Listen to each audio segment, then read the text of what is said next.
Yo soy Fernando Serrano, soy estudiante, soy extremeño, soy joven, tengo 17 años y soy el presidente de la Federación Estudiantil de Extremadura. Es una organización que recoge a todas las asociaciones de estudiantes y defiende y representa los intereses y los derechos de los y las estudiantes. Me gusta el deporte, me gusta la política y me gusta participar.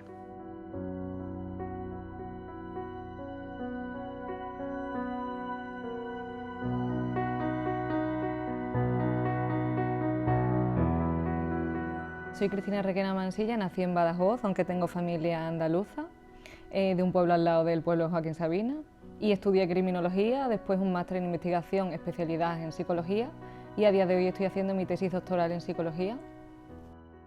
Y soy presidenta de la Asociación de Doctorandas y Doctorandos de la Universidad de Extremadura.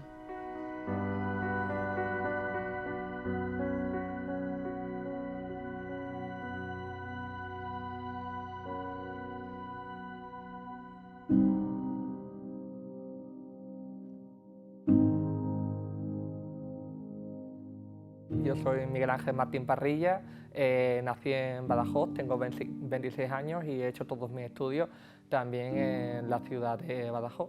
Estudié el grado de enfermería allí, luego el máster de investigación en biomedicina y salud y ahora estoy haciendo un doctorado. Además trabajo como profesor en el departamento de enfermería en el Centro Universitario de Plasencia.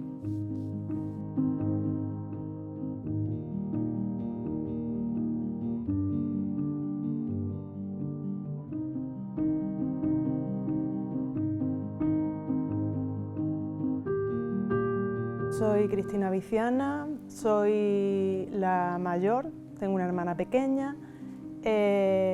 Empecé con mis estudios universitarios estudiando medicina, lo tuve que dejar en cuarto por motivos de salud mental y finalicé mis estudios como trabajadora social. Ahora trabajo en Fundación Triángulo, una entidad que se dedica a defender los derechos del colectivo LGBT.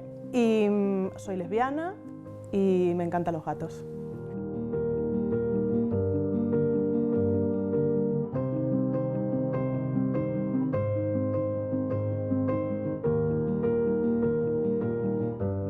Yo soy Olga Tostado Calvo, nací en Miajadas y me crié también allí. Soy la pequeña de 3 hermanas. Digo que soy una mujer rural y también feminista por motivos evidentes, pues porque esta sociedad nos necesita también visibilizándonos. Soy investigadora, pero ahora me dedico a cuidar a mi bebé, que tiene 7 meses.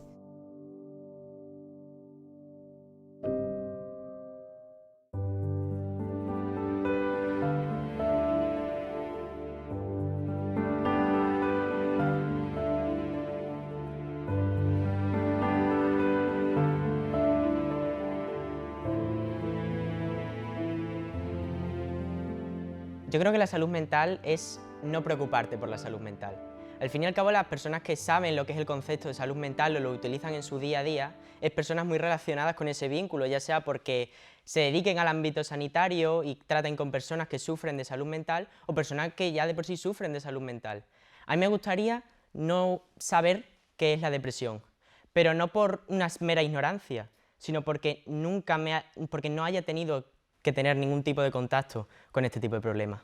Además de lo que ha dicho Fer, además de estar bien con uno mismo, yo añadiría que es también encontrarte tu lugar en la sociedad. La salud mental pasa también por posicionarte de alguna manera con tu entorno, cómo te encuentras en tu barrio, con tus amigos, incluso sentimientos de soledad, tenerlos lo más alejado posible, porque es una esfera de nuestra vida a la que ahora somos mucho más vulnerables. Para mí la salud mental es todo ese acogimiento del bienestar emocional a nivel social, a nivel individual y todo lo contrario de lo que viene siendo ese malestar psíquico.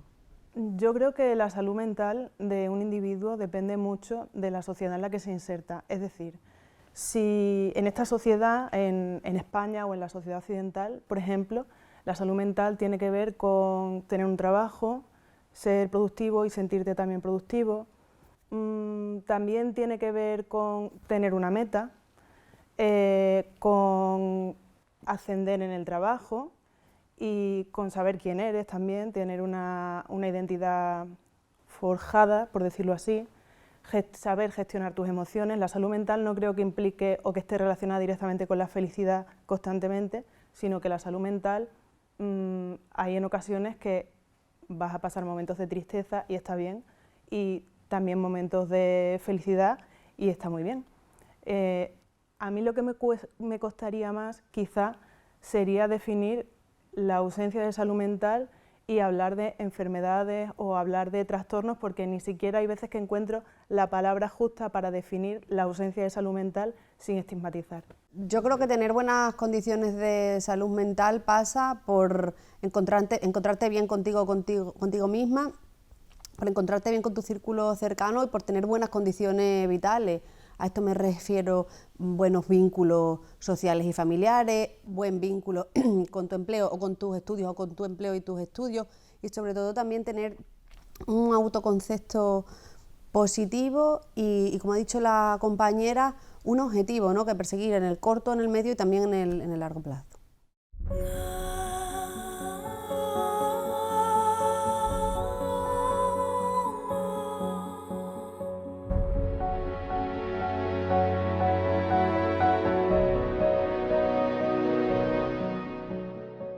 La vida de nuestros padres ha sido muy diferente. Nosotros nos hemos desarrollado en un contexto social en el que estamos siempre conectados a lo que ocurre a nuestro alrededor. Entonces, en ese momento en el que ya nos sentimos conectados, estamos desarrollando nuevas emociones. Si yo, por ejemplo, algún día no recibo un WhatsApp, que es algo muy sencillo, de alguno de mis amistades más importantes, o bien pienso que a esa persona le está pasando algo, o pienso que a lo mejor no le puedo no importarle tanto, y ya está generando nuevas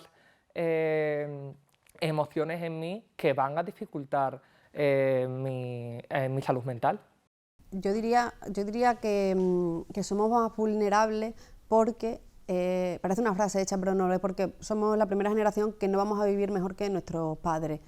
Que decir que somos vulnerables no significa decir que somos blanditos o que no tenemos la capacidad de enfrentarnos a los problemas. Creo que tenemos en general, ¿no?, la juventud, y aquí siempre pues hay excepciones y hay casuísticas, que tenemos una capacidad de resiliencia increíble, que hemos tenido que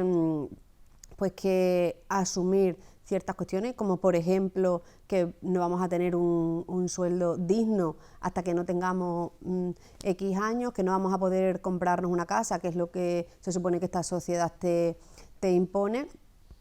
Y creo que la juventud de ahora está muy comprometida, a diferencia de lo que se piensa y de lo que se difunde, ¿no? Nos hemos encontrado con que, en mi caso o en el caso de algunos de ellos que son un poco más mayorcitos, sí que se nos ha explotado tarde la burbuja de la meritocracia. Pensábamos que estudiando mucho, siendo los mejores, íbamos a conseguir pues un buen sueldo, no sufrir la precariedad, y sin embargo cuando hemos llegado ahí nos hemos dado cuenta y hemos visto a nuestro alrededor y a compañeros nuestros que no es que no tuviesen un buen sueldo, es que no encontraban trabajo, no es que fuesen ingenieros o arquitectos, es que estaban trabajando en el Mercadona sin tener nada en contra por trabajar en el Mercadona, obviamente. Entonces, eso supone una frustración que es muy difícil gestionar. El hecho de no permitirte o sentirte o dejarte sentir ser vulnerable afecta a la salud mental, porque nos han puesto como que la vulnerabilidad, o sea, ponen el concepto de vulnerabilidad como negativo, y en realidad no debería ser, no tendría por qué tener esa connotación. Creo que no necesariamente tenemos por qué ser más vulnerables. Al fin y al cabo, creo que probablemente nuestra generación tenga más herramientas que la generación de mis abuelos. Si acaso seríamos más vulnerables porque quizás estamos expuestos a situaciones que no se han dado antes, ya pueden ser con las redes sociales o todo lo que trae la nueva tecnología, o quizá la precariedad laboral de la que ha hablado también Olga. Es que ser vulnerable no significa ser más débiles, sino que tenemos que desarrollar más capacidades para afrontar dificultades en nuestra vida. Ser más vulnerables nos obliga a ser más resilientes. En mi opinión, comparar vulnerabilidad entre generaciones no tendría mucho sentido. En este caso, Es verdad que la juventud no es que sea más vulnerable, sino que ha tenido la capacidad de mostrarse más vulnerable, de pedir ayuda, de hablar de salud mental, de poner problemas como la ansiedad o el estrés encima de la mesa, de hablar de trastornos de la conducta alimentaria, cosa que antes nuestros padres jamás se les ocurría, se ocultaba todo lo que tenía que ver con trastornos de salud mental. Cuando un hijo o una persona del alrededor moría porque se suicidaba, se inventaban incluso en muchas ocasiones que había muerto por otra enfermedad. Entonces somos una generación que sí, que ponemos encima de la mesa la salud mental y los problemas que nos afectan en este sentido.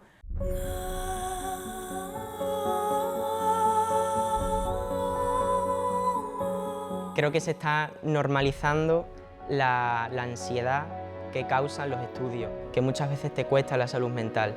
Es que no debería de estar normalizado tener que dejar, por ejemplo, la práctica de tu deporte favorito, que es un poco ocio, por tener que superar tus estudios. Y está normalizado, y la mayoría de los y las estudiantes que, por ejemplo, están en bachillerato, están en segundo de bachillerato, que se tienen que enfrentar a la BAU, lo dejan.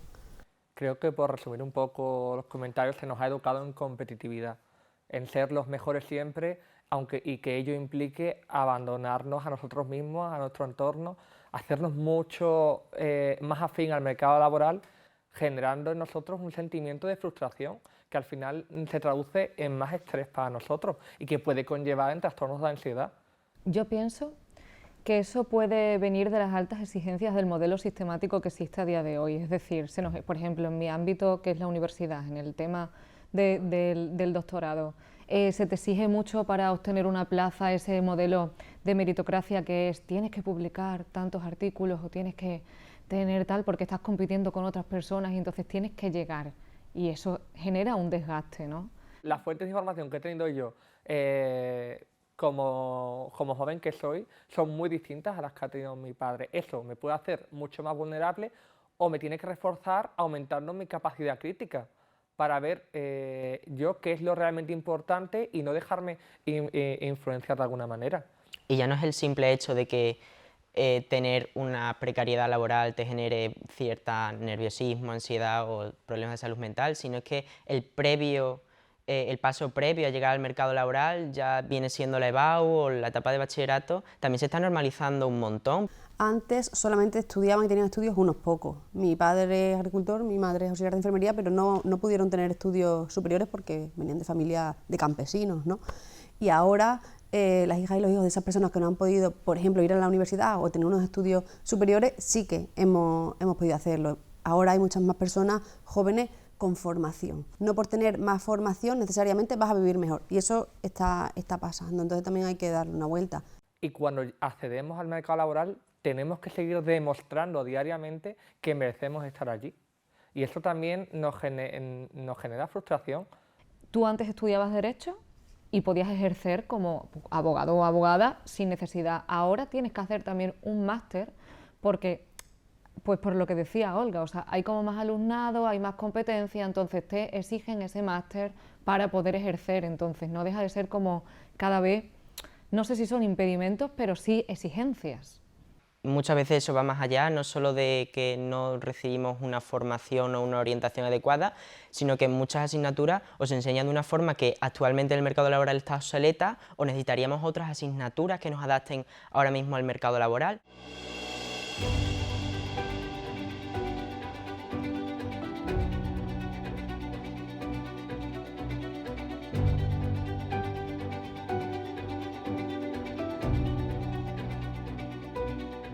Yo creo que al final hay diferentes circunstancias o realidades que afectan a la salud mental de las personas y que se van multiplicando, ¿no? Es como que interseccionan.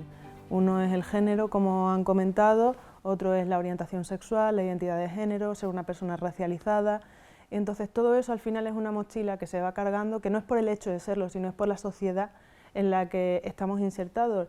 Y esto a lo mejor es difícil de comprender, pero tener un problema de salud mental también implica más sufrimiento en la mochila, y no solo hablo de los síntomas de la enfermedad, sino por el propio estigma. El género, el hecho de ser mujer, ¿no?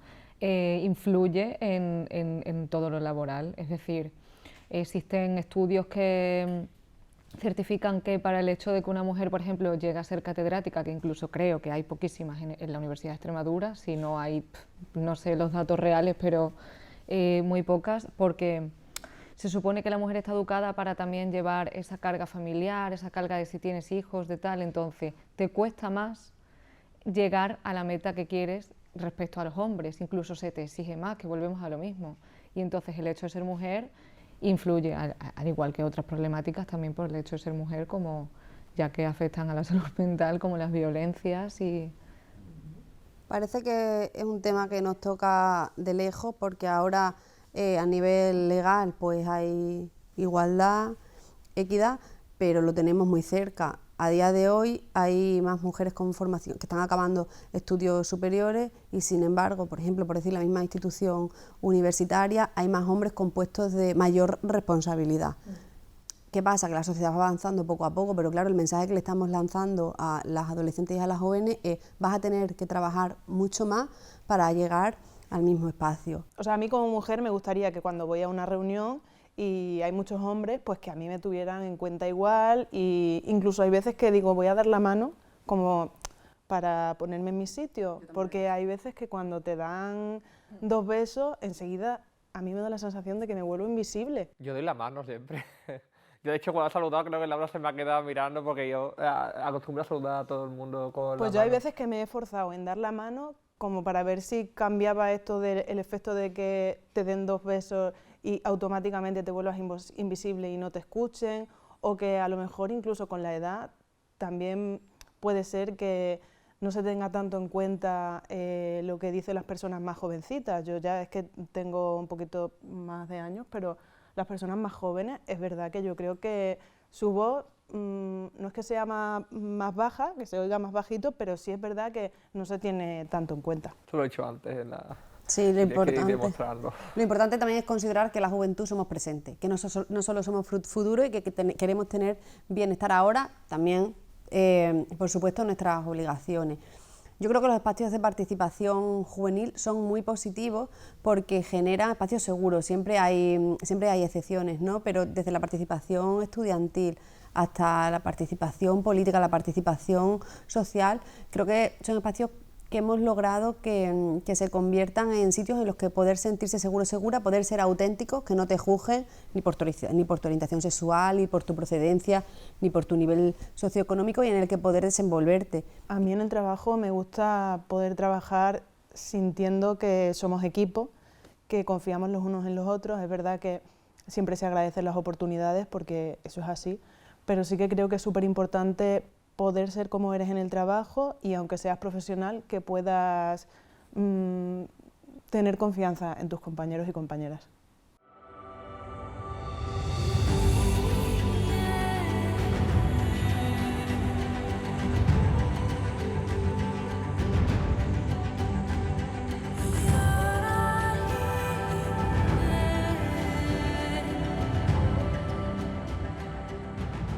Yo a una persona que se siente sola le diría que no hay que tener miedo a pedir ayuda. Si sentirte solo te está sentando mal de alguna manera, pedir a terceras personas que de alguna manera te apoyen o te ayuden o te transmitan herramientas no es ser débil, al contrario, es una fortaleza que seas capaz de buscar lo mejor para ti.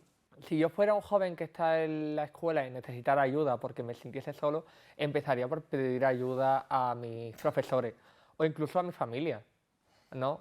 De hecho, una de las cosas que le diría a los padres de ahora, ¿no?, que empiezan a ser padres y que van a ver cómo se desarrolla sus hijos, es aceptación incondicional, que abran los oídos a cualquier cosa que le digan sus hijos, porque aunque para ellos no signifique un problema, a lo mejor para el joven o la joven lo es. Y esa aceptación incondicional va a hacer que se sienta mejor consigo mismo. Si la carrera que yo quiero estudiar no la hay en Extremadura, al final me voy a acabar yendo sí, a otro sitio, sí, por y te supuesto. alejas de tus amigos, te alejas de tu Pero en universidad. cierto modo yo creo que es positivo salir fuera, tanto a formarte como para trabajar por periodos de tiempo. El problema está cuando te vas porque no te queda otra. Entonces ahí pues viene el problema, el desapego, el desarraigo, que mucha gente joven está afuera sin quererlo estar.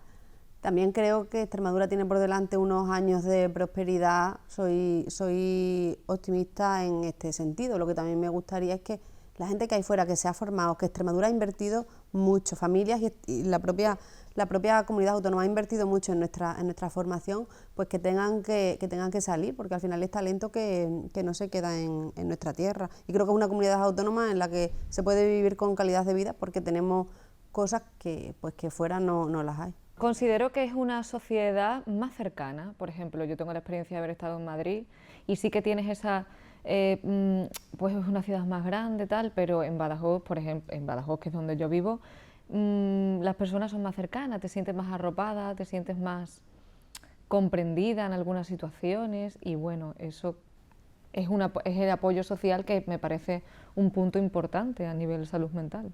Tenemos una situación de ruralidad en Extremadura que en muchos casos y en muchas comunidades autónomas casi que no se da. Si eres rural, es lo que dice Cristina, tus amigos, tu círculo, todos nos conocemos entre nosotros, es como un grupo, una piña. Sí, en el estudio que hizo el Consejo de la Juventud de Extremadura, que reflejaba también las expectativas que tenían las personas jóvenes, pues la mayoría de las personas jóvenes decían que se querían quedar en Extremadura porque significaba para ellos hogar, familia, amistades y calidad de vida, siempre y cuando tengas un trabajo en el que podrás desarrollarte profesionalmente. Yo creo que tenemos mucho para ofrecer. Es verdad que pues, el desarrollo también está por venir, pero creo que tenemos que poner en valor ciertas cuestiones. Extremadura y, por ejemplo, creo que sobre todo, no exclusivamente, pero en las zonas rurales se ve mejor, el conocerse de alguna manera te protege y te protege frente a la soledad, que es un tema que se pone mucho encima de la mesa. Hay veces que los pueblos pues, pueden ser muy dañinos, pero otras veces que se viven historias que todo lo contrario. También hay un tema que se está tratando ahora bastante, que es el hecho de que tengas un arraigo a esas amistades de la infancia que a día de hoy no te están sentando, no te están viniendo bien, porque no compartís los mismos intereses o porque no te sientes cómoda. Entonces, hay que empezar a normalizar que puedes conocer a diferentes personas y otro tipo de personas que te van a comprender, que te vas a sentir mejor a nivel relacional y que vas a estar más a gusto, más tranquila, más cómoda contigo misma y no va a afectar de manera negativa. Al fin y al cabo, en la adolescencia, por ejemplo, nuestros amigos y nuestras amistades, nuestro círculo cercano es muy importante.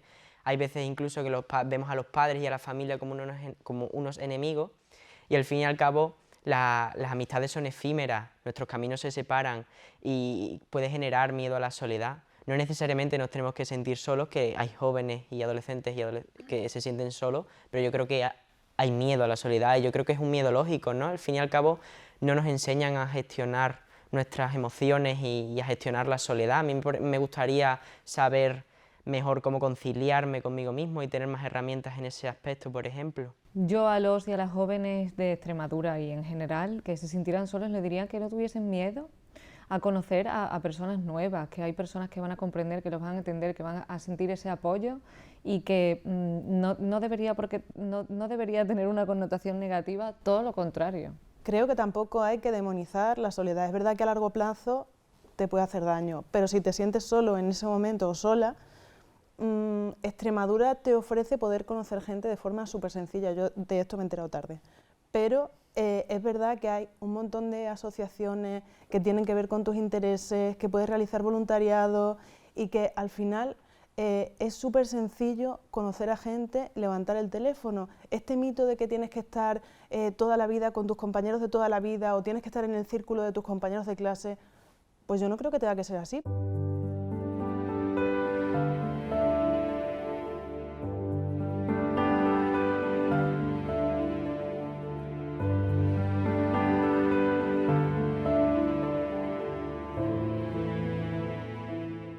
Lo primero que hay que hacer es buscar ayuda de profesionales si el problema es grave o si el malestar que tenemos es grande. Para eso necesitamos, y creo que es importantísimo, que en el sistema sanitario tenga unos recursos suficientes y una plantilla de psicólogos y profesionales suficientemente amplios, ¿no? Porque muchas veces nuestros amigos y nuestros padres no son superhéroes y no son psicólogos y no se curan los problemas simplemente compartiéndolo, sino que necesita ir a terapia. Lo mismo de antes, quien va a terapia a pedir ayuda es valiente, es quien se cuida, quien desde aquí animamos a que la gente vaya a terapia y pida ayuda. Si te sientes la oveja negra, a lo mejor es que no estás en el lugar apropiado. Abre las puertas y conoce gente y vas a encontrar otras ovejas negras que son igual que tú. Y ya no seréis ovejas negras. Sí, yo creo que cuando el malestar ya es muy grande y hay que pedir ayuda, también hay que saber dónde pedirla. Cuando ves que te pesa mucho sensación de malestar, pedir ayuda. Siempre pedir ayuda, no guardártelo, porque no, tenemos los recursos también para algo, para utilizarlo. Yo pienso que es importante no abandonarse a uno o una misma, es decir, ir contigo para adelante con lo que seas, porque hay personas que no vas a estar solo, siempre vas a conocer a alguien que te va a entender y te va a comprender, apoyar, incluso te vas a pues lo que decía, te sientes cómoda y no tenemos que tener miedo de mostrarnos tal y como somos. Tenemos que aprender que yendo a un psicólogo o a terapia estamos cuidando nuestra mente y nos ayuda a ser mejores. Yo con el tema del estigma soy un poco más pesimista en la actualidad, porque es verdad que después de la pandemia o a raíz de la pandemia sí que hemos hablado más de salud mental y lo hemos puesto encima de la mesa y hablamos de ansiedad y hablamos de estrés, pero incluso de trastornos de la conducta alimentaria parece que también está permitido hablar, pero de otros trastornos de salud mental graves no se habla, porque a ver quién es el bonito o la bonita que dice en su grupo de amigos a mí me han diagnosticado de esquizofrenia o de trastorno bipolar o me han recetado antipsicóticos, porque al final el imaginario colectivo de una persona que tiene un problema de salud mental es o que está loco o que es una persona agresiva y violenta de la que hay que alejarse. Creo que hay que transmitir el mensaje de porque vayas a terapia no estás loco o no estás loca, o sea, es decir, es una herramienta que te va a ayudar de manera positiva para un bienestar emocional y que vas a poder hacer tu vida con una mayor normalidad. Entonces no hay que quitar ese estigma ya y esa connotación negativa que creo que cada vez es menor respecto al hecho de ir a terapia, ¿no?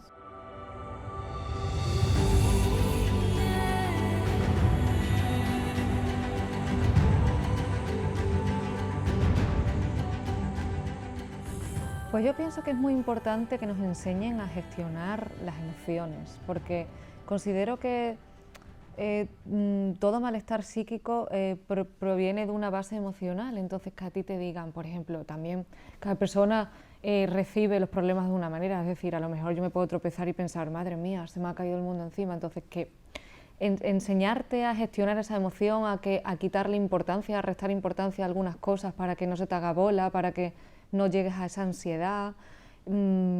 Esa gestión emocional pienso que es una base importante a la hora de afrontar, de enfrentar y de... Creo que hay una serie de plataformas emocionales comunes y que nos deberían enseñar a pasar por ellas, porque no es malo estar triste, es necesario estar triste, al igual que es necesario tener miedo, estar alegre. No podemos pensar que toda la vida va a ser un cuento de Disney donde todos vivamos felices y comamos perdices. Tenemos momentos en los que nuestras emociones nos van a guiar a otros sentimientos. Las chicas y los chicos adolescentes que no se encuentran bien pueden pedir ayuda pues, al orientador, al profe de referencia, y también pueden aprender herramientas. Lo que pasa es que el sistema educativo tiene que enseñar a los adolescentes, tiene que enseñarnos, ¿no?, a tener esas herramientas, y eso para nosotros ya cargamos con una mochila. Vamos a imaginarnos que las siguientes generaciones todavía no la tienen, ¿no? Pues ahí sí que el colegio y los institutos, el sistema educativo en general, tiene que dar herramientas y tiene que educar. Es necesario que nos eduquen como si fuésemos unos ciudadanos y unas ciudadanas y no como personas que van a entrar en un mercado laboral en sí, que las matemáticas son muy importantes, pero también es muy importante saber gestionar ciertas cosas, como por ejemplo, me parece que mucho malestar emocional viene dado a no tener unas buenas herramientas a la hora de parejas afectivos sexuales, por ejemplo. Entonces, en este caso, abordar estos tipos de temas para prepararnos para ser unos buenos ciudadanos en vez de ser simplemente personas productoras de un futuro en el mercado laboral. Pues yo pienso que, en primer lugar, tenemos que tener conciencia de que toda emoción, ya sea que tenga una connotación negativa, toda emoción te está enseñando y es un aprendizaje para los siguientes pasos y que la vida sigue. O sea, no podemos como hacer un gran mundo de tal, por ejemplo, la responsabilidad, pues ya quitando la culpa, porque no considero que nos tengamos que centrar en la culpa, sino en la responsabilidad, es decir, sentirme responsable para no volver a cometer a lo mejor ese mismo error o al menos intentarlo, ¿no?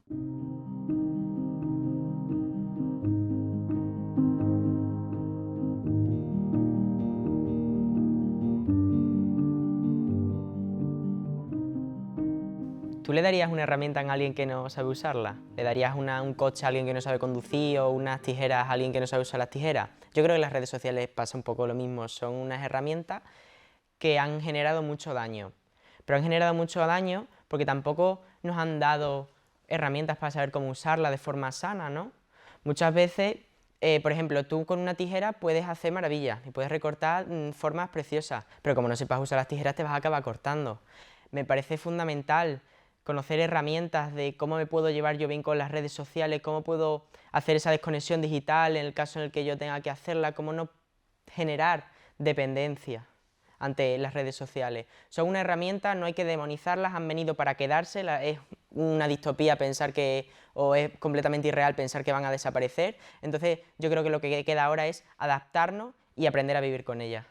Si relacionamos las redes sociales con la salud mental, hay mucho que decir, porque creo que las utilizamos en exceso y que nos hacen estar desconectados con el presente, con el aquí y el ahora y con tu círculo cercano real, fuera de la red. Entonces hace que disfrutemos mucho menos los momentos. A veces cuando estás viendo a una familia, a un grupo de amigos sentados a una mesa, ven que están todos con el teléfono porque les está importando más lo que van a pensar la gente que va a ver esa historia que el propio amigo que está sentado al lado y al que le tienes que contar o te tiene que contar algo. Y por otro lado, también te impiden concentrarte en lo que estás haciendo. Yo a mí misma me sorprendo muchísimas veces viendo historias de una red social que son inmediatas, sin querer mi cabeza lo hace y tengo a mi lado pues a mi familia, y eso no puede ser, ¿no? Yo creo que además utilizamos las redes sociales como una manera de escapar de la realidad, de no enfrentarnos a nosotros mismos y dedicarse tiempo a uno mismo y a reconciliarse a veces con uno mismo o con una misma es súper importante, porque el no conocernos, no saber cuáles son nuestras necesidades, también es un problema. Hemos hablado aquí también de lo importante que son tejer redes, lo cual aplaudo porque es realmente importante, pero también es importante detectar cuáles son nuestras necesidades, que si algo para nosotros es un problema, buscar soluciones y no tener miedo de buscar soluciones, y a veces escudarnos en redes sociales o hacer como que es nuestra única salida, nuestro único medio de desconexión de este mundo que de alguna manera no para de mandarnos información agresiva o que nos distrae, es un problema. Existe un surrealismo en redes sociales y, por ejemplo, se ve mucho en chicas esta chica es que mira cómo es tal, entonces se genera una no aceptación de una misma y volvemos al mismo problema que se planteaba antes, el no aceptarte como tal, porque te están vendiendo esa imagen que no deja de ser ficticia, porque seguramente haya muchísimos filtros detrás, pero se vende eso a nivel social y entonces es como, yo quiero tener pues esas cejas. No, pues es que te tendrás que aceptar, o sea, el problema vendría cuando no te aceptes a ti misma, ¿no? Las redes sociales al final son el futuro de las revistas y antes las revistas estaban llenas de pues, machismo y misoginia, y eso sigue ocurriendo en las redes sociales, no solo con machismo y misoginia, pues con LGBTI-fobia, con xenofobia, etc. Pero también tengo que decir que las redes sociales tienen un punto pues, muy positivo, porque si tú no encuentras un espacio seguro en tu ciudad, pues igual puedes encontrar un espacio seguro en el espacio virtual que actualmente forma parte de la realidad.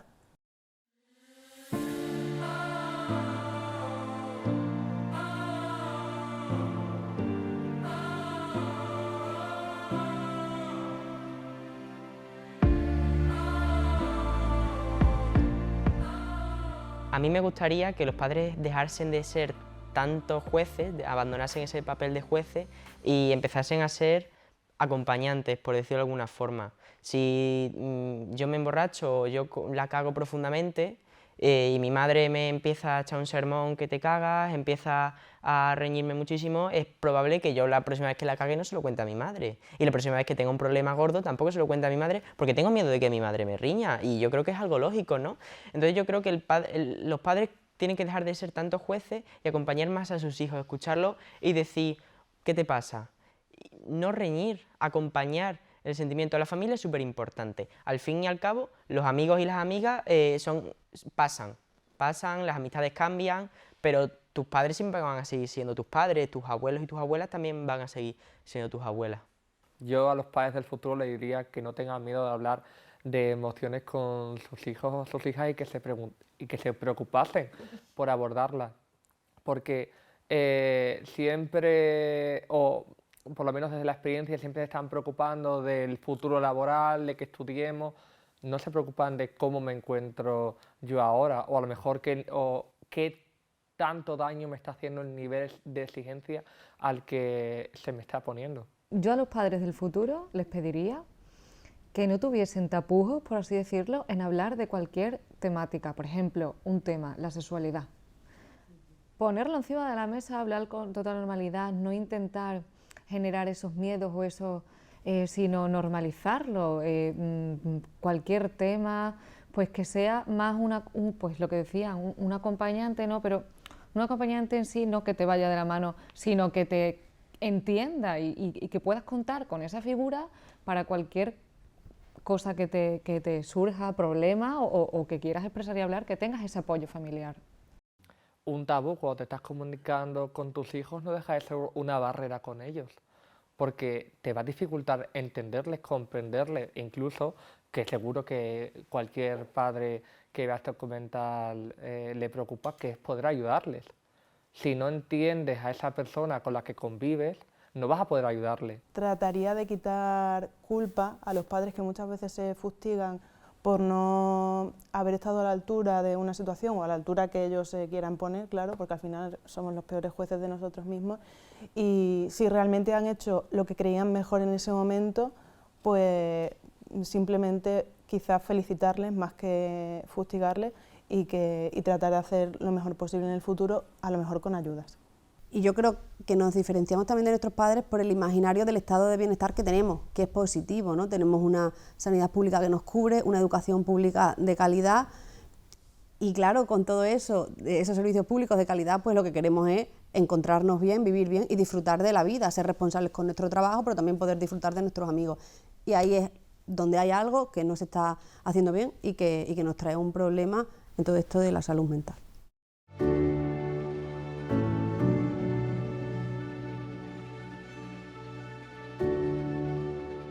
Yo quiero terminar con un mensaje esperanzador y quiero enfocarme en lo bueno, en los pequeños momentos que al final son los que nos hacen ser nosotros mismos, ¿no? Esas pequeñas tardes que te vas con tu amigo a correr al río, esas pequeñas tardes que te tomas un café con una amiga. Yo creo que si tuviera que resumir un poco lo que se ha hablado hoy aquí, ha sido que es importante sentirte apoyado, apreciar el momento, vivir el presente, juntarte con las personas que verdaderamente te quieren, porque seguramente que tienes un montón de personas que te quieren, y al fin y al cabo ver el lado positivo de las cosas y en vez de pensar el daño que nos están haciendo las situaciones, pensar qué nos están enseñando. Transmitiría un mensaje a la juventud que es que se hablase, que no hubiese un silencio, no existiera un silencio con respecto a la salud mental, que hay que romper con ese silencio, que hay que hablarlo, hay que expresarlo y hay que empezar a acatar todo ese tema de la salud mental y visibilizarla. Normalizar un tema que ya no debería ser tabú, no debería ser motivo de preocupación. Llevarte bien con tus compañeros y con tus amigos es básico. Si yo sufro bullying, es imposible que yo tenga al final desarrolle una buena salud mental. Si yo tengo una buena relación con mis compañeros de clase, en mi caso no tendría por qué tener ese plus o esa cierta probabilidad que generaría a tener pues, esa ansiedad, ese estrés, etc. Al final es el hecho de tener un círculo que te apoye, te escuche y te sientas cómodo, lo que decía Olga del del sitio seguro, del espacio seguro, es fundamental. Me gusta mucho el apoyo de mis compañeros y que todas aquellas inquietudes, como me dedico a la investigación y a la docencia, todas aquellas inquietudes que yo tengo, cuando las comento con mis compañeros de trabajo, le podemos dar alguna salida a creación de proyectos y hacer algo. Y si son realmente problemas y estudiamos y demostramos que son problemas reales, intentar buscar soluciones. Hay momentos en los que vemos todo negro a nuestro alrededor, pero al final va saliendo el sol poquito a poco. Es muy importante. La soledad está a la orden del día, el individualismo también, y tenemos que caminar para combatirlo, ¿no? Yo creo que estamos en un mundo que va muy rápido, que todo el rato estamos haciendo cosas, si no es el trabajo, son obligaciones familiares, si no es que nos hemos apuntado a tal actividad, y creo que hay que parar, que hay que tomarse un tiempo, aunque sea difícil sacarlo, para escucharse a uno mismo o a una misma, y que hay determinadas conductas que quizá en un momento nos están ayudando, pero que realmente se producen porque pasa algo dentro. Estoy 100% seguro de que siempre tendremos a alguien del que tirar, algún amigo. Contarle y abrirte lo que te pasa a un amigo o a un familiar al final ayuda mucho. A mí cuando me pasa algo y yo lo comparto con alguien, al final duele menos. La única persona que les va a acompañar siempre son ellos mismos. Entonces tienen que dedicarse tiempo a entenderse, comprenderse, posicionarse y localizarse en la sociedad. Si no estás a gusto como te estás desarrollando, lo que estás haciendo, tranquilo, para, recapacita, busca qué quieres en la vida y avanza. Porque no hay nada peor en este mundo que sentir que no estás en el lugar que quieres estar.